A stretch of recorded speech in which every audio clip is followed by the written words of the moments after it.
Audiolibros en 15 minutos. Suscríbete al canal y explora un nuevo libro cada día. Históricamente, beber agua no era deseable, pero se pensaba que tenía poderes místicos. Aunque el agua pueda parecer un elemento común, tiene un trasfondo muy interesante. Durante muchos siglos, y en numerosas sociedades, el agua no era la bebida preferida. Por ejemplo, las clases altas romanas percibían el agua como una bebida apta solo para niños, esclavos o mujeres que no podían beber vino. El agua siguió percibiéndose de la misma manera durante la Edad Media y más allá, hasta los primeros peregrinos que llegaron al Nuevo Mundo inclusive. Al igual que los romanos de clase alta, los peregrinos amantes de la cerveza pensaban que el agua debía darse solo a los miembros más pobres de la comunidad. En el siglo XVII, incluso hubo un médico inglés que creía que beber agua podía provocar melancolía. A pesar de ello, muchos creían en sus supuestos poderes mágicos. La idea de agua bendita y pozos, manantiales u otras fuentes que contengan agua encantada existe desde hace mucho tiempo.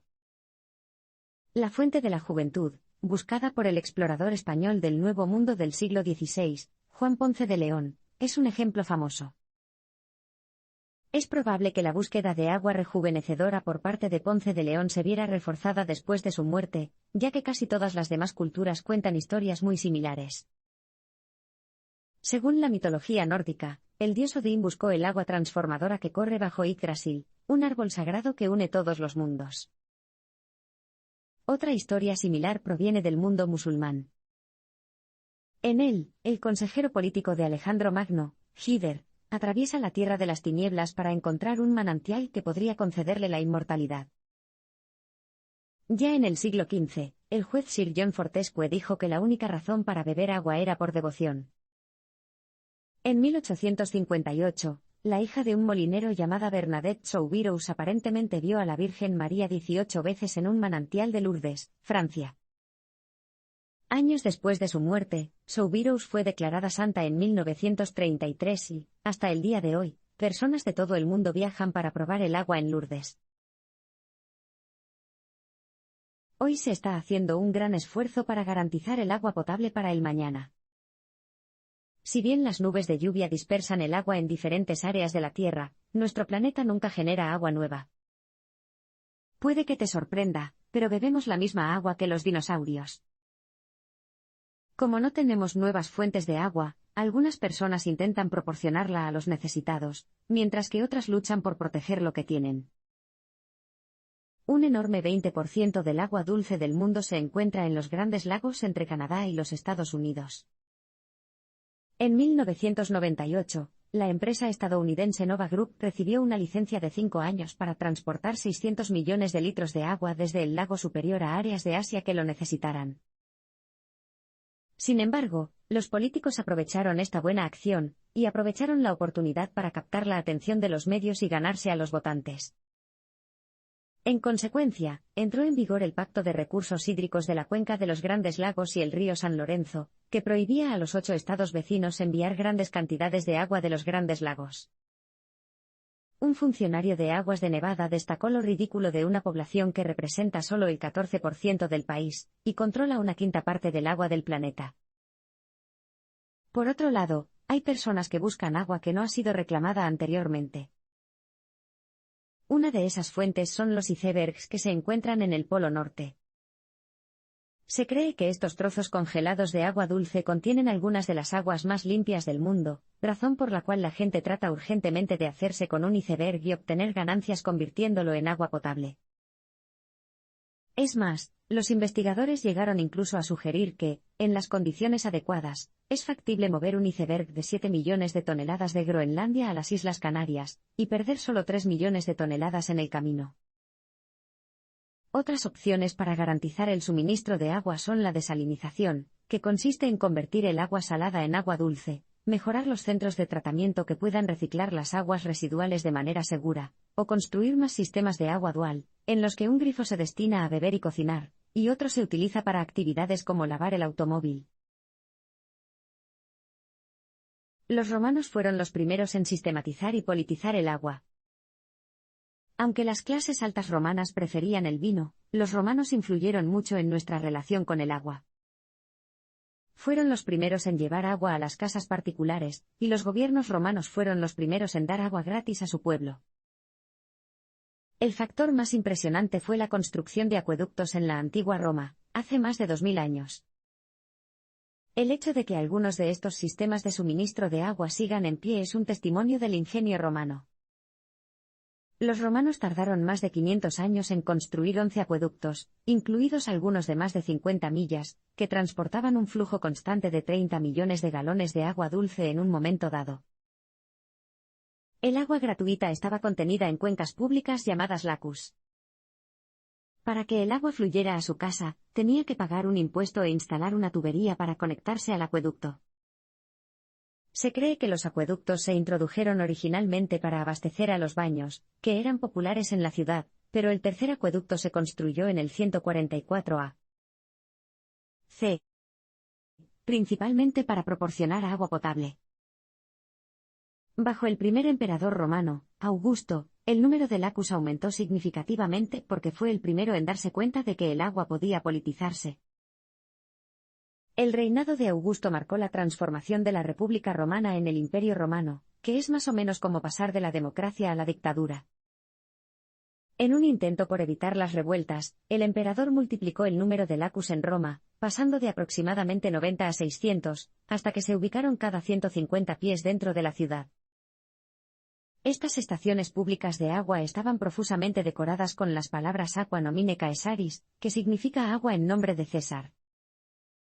Por lo tanto, el agua se utilizó para demostrar a los ciudadanos que la vida era mucho mejor ahora que Roma se había convertido en un imperio.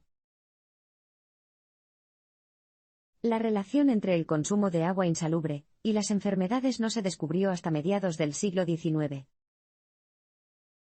Hay muchas razones por las que las sociedades antiguas preferían la cerveza y el vino en lugar del agua, pero la principal era que las personas a veces se enfermaban gravemente cuando bebían H2O. Si bien la gente sabía que el agua podía hacer que uno se sintiera mal, no estaba claro por qué era así. Esta falta de conocimiento resultó en pésimas condiciones de vida en áreas urbanas abarrotadas como la ciudad de Nueva York. En 1748, el agua potable de la ciudad de Nueva York estaba tan contaminada por excrementos, renacuajos y residuos de mataderos y curtidurías que un periodista proclamó que los caballos de fuera de la ciudad no la beberían. Sin embargo, la gente seguía bebiendo el agua. Pasó mucho tiempo antes de que se introdujera un sistema público de agua limpio y seguro. Como resultado de estas demoras, muchas personas murieron a causa de epidemias de fiebre amarilla y cólera, como durante la ola de enfermedades que se cobró 500 vidas en 1832. Por otro lado, Filadelfia no tardó mucho en instalar un sistema de agua limpia que se conectara a un arroyo cercano, debido en gran parte a una generosa donación de Benjamin Franklin. La ciudad de Nueva York hizo lo mismo después de que un concejal informara en 1835 que la razón principal por la que Filadelfia era una ciudad mucho más limpia y saludable era su suministro de agua. Por lo tanto, no fue hasta mediados del siglo XIX en adelante que la gente comenzó a comprender la importancia del agua potable limpia. Antes de eso, existía la creencia generalizada de que enfermedades como el cólera eran causadas por patógenos presentes en el aire, aunque las calles abarrotadas de gente se inundaban cada vez más por la sucia escorrentía industrial. Finalmente, se hizo evidente el vínculo entre el agua y las enfermedades. El médico londinense John Snow fue uno de los primeros defensores del agua limpia. De hecho, inventó más o menos el campo de la epidemiología, que es el estudio de cómo funcionan las enfermedades en las poblaciones humanas. Snow utilizó registros médicos, un mapa y encuestas para determinar que el brote de cólera de 1854 en Londres estaba relacionado con una bomba de agua en Broad Street. Concretamente, encontró un pañal sucio cerca del suministro de agua, lo que se convirtió en la primera evidencia sólida de que el agua contaminada causaba cólera.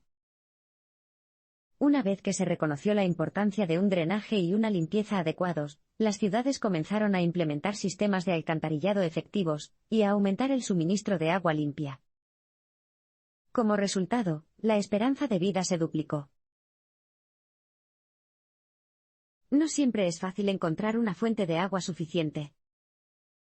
A principios del siglo XX, el mundo industrializado comenzó a construir infraestructura para agua limpia.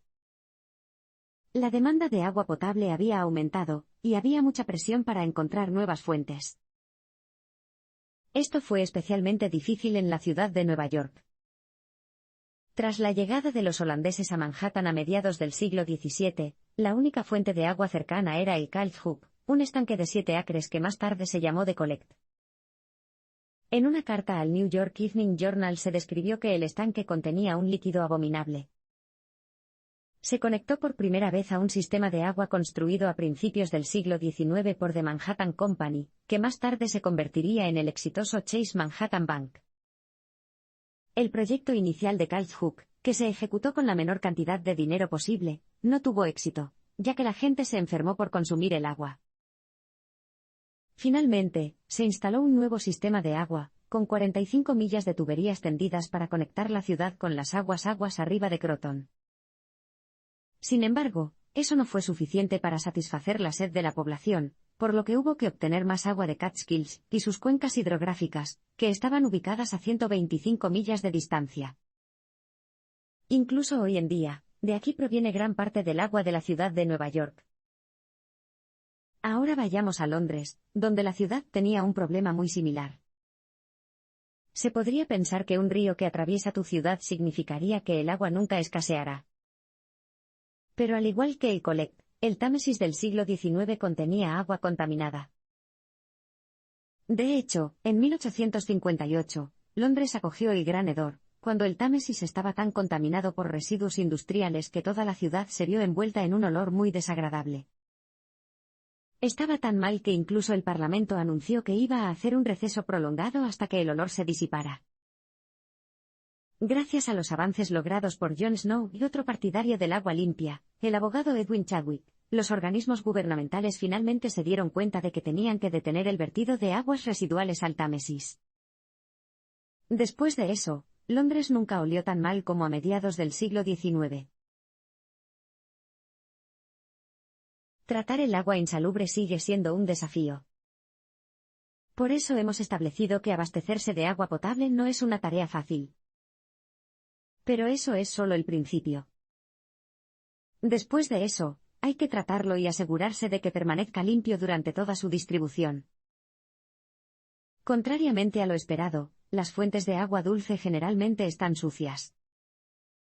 Históricamente, esto se debía a los excrementos de la vida silvestre, y a las bacterias que se encuentran en lagos y ríos. Hoy en día, sin embargo, hay aún unas cosas indeseables a las que hay que prestar atención. Se ha descubierto que las poblaciones de vida silvestre que viven cerca de fuentes de agua en todo el mundo tienen niveles peligrosos de disruptores endocrinos. Los disruptores endocrinos son sustancias químicas orgánicas que interactúan con las hormonas, y provocan anomalías en los sistemas inmunitario y reproductivo. Por ejemplo, en Canadá se descubrió que una ballena beluga tenía niveles de disruptores endocrinos, como los bifenilos policlorados o PCB, 10 veces la cantidad mínima que se consideraría un residuo tóxico. Para empeorar las cosas, probablemente los humanos seamos responsables. Muchos de nuestros medicamentos más comunes contienen sustancias químicas que cambian explícitamente las hormonas de nuestro cuerpo. Incluso si nos abstenemos de tirar nuestros medicamentos por el desagüe, algunos de los ingredientes que ingerimos no son absorbidos por completo por nuestro cuerpo, y terminan como desechos corporales en el agua. Para poner las cosas en perspectiva, un estudio realizado en 1999 sobre arroyos en 30 estados de los Estados Unidos reveló que el 80% de ellos contenía trazas de productos farmacéuticos y químicos de productos de cuidado personal. Si bien el agua puede contener sustancias nocivas, existen formas cada vez más eficaces de tratarla, pero es posible que aún no sea suficiente. En 1902, Middelkerke, en Bélgica, fue la primera ciudad en añadir cloro a su fuente de agua y matar eficazmente las bacterias peligrosas.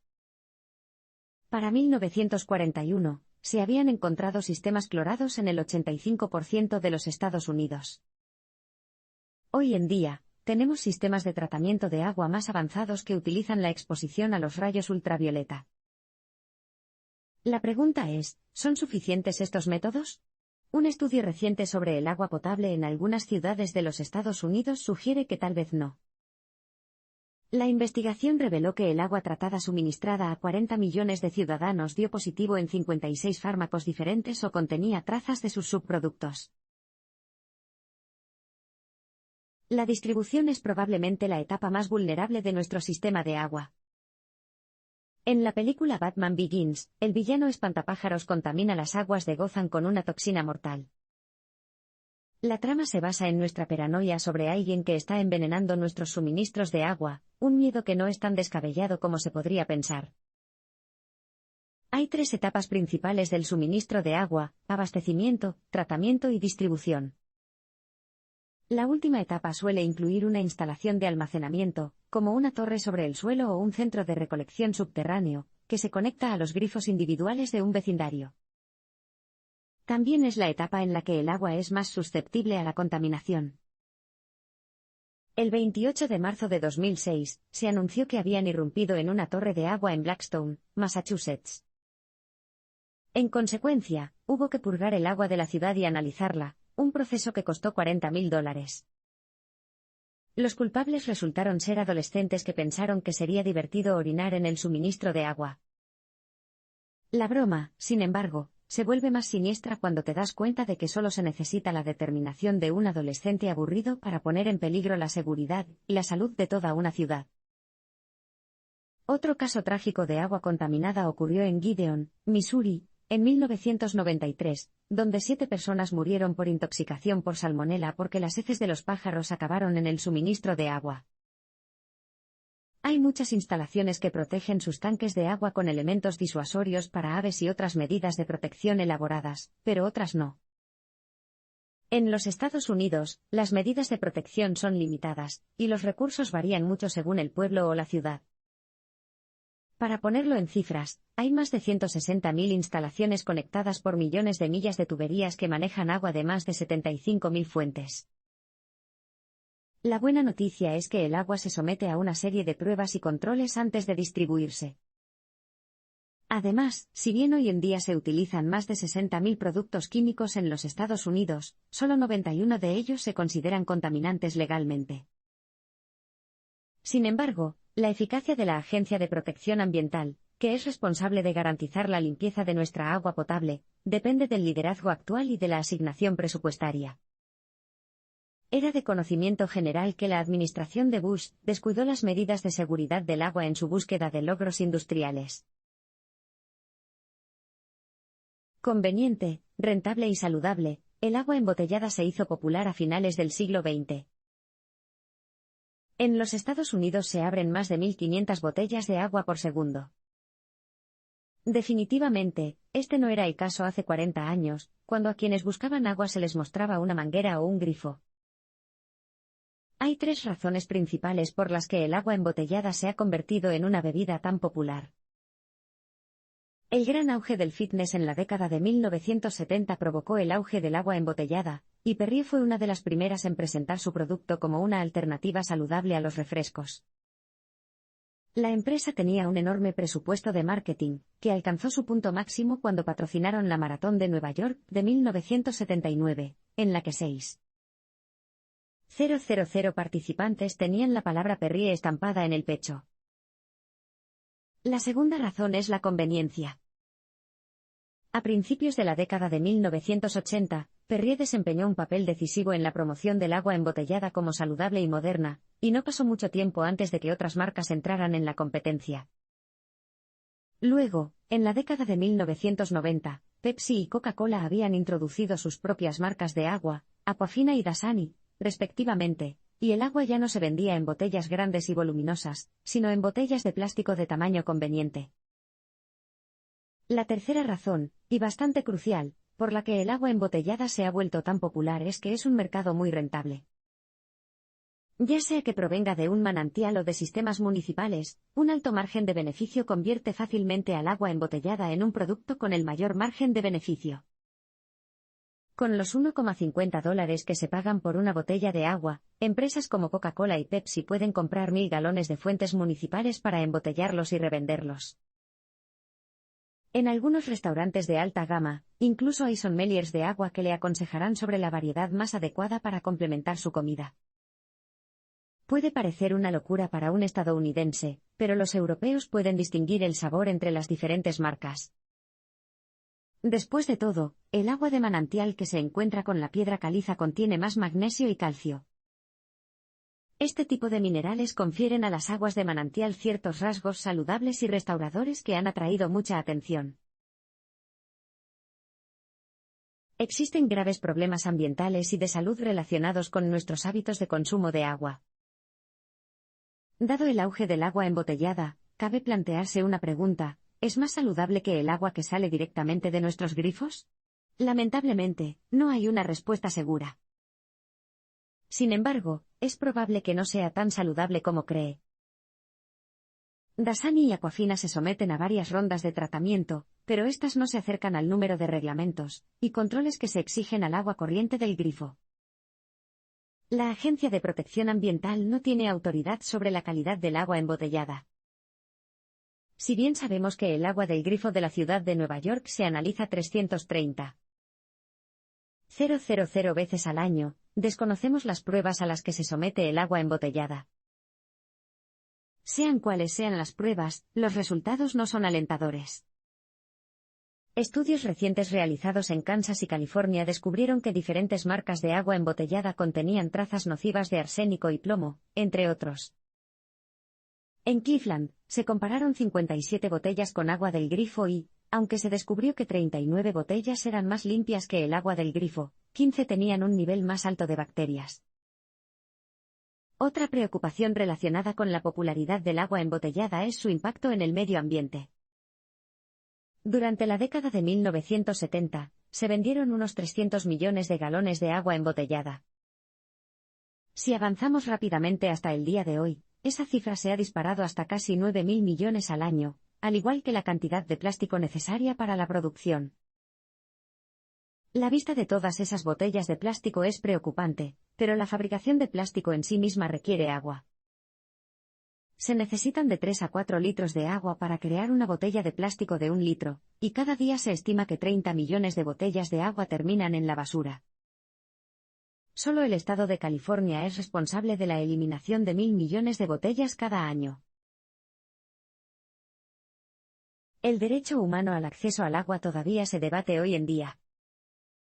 Incluso para los estándares actuales, los sistemas de agua y alcantarillado de la antigua Roma parecen bastante avanzados. Hay muchas áreas del mundo moderno donde las necesidades básicas, como el suministro de agua limpia y potable, no se satisfacen.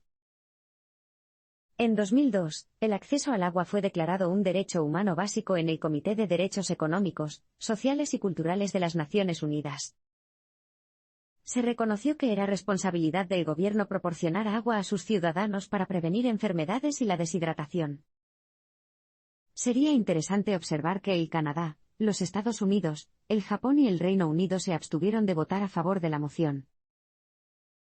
Por el contrario, otras 15 naciones, incluidas India y Sudáfrica, se refieren a derechos básicos similares en sus propios sistemas legales. En 1996, el gobierno sudafricano modificó su constitución tras la abolición del apartheid, creando un nuevo sistema que proporcionaría a cada ciudadano 6 galones de agua gratis por día. Cualquiera que superara el límite de 6 galones podría consumir más a un precio.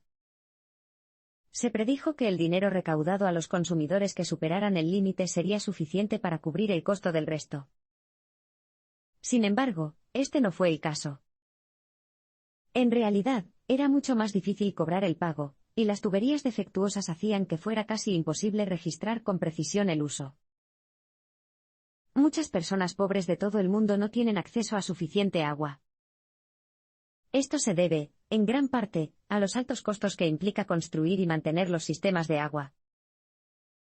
En un intento por mejorar las condiciones en Argentina, las partes interesadas sugirieron privatizar el sistema de agua.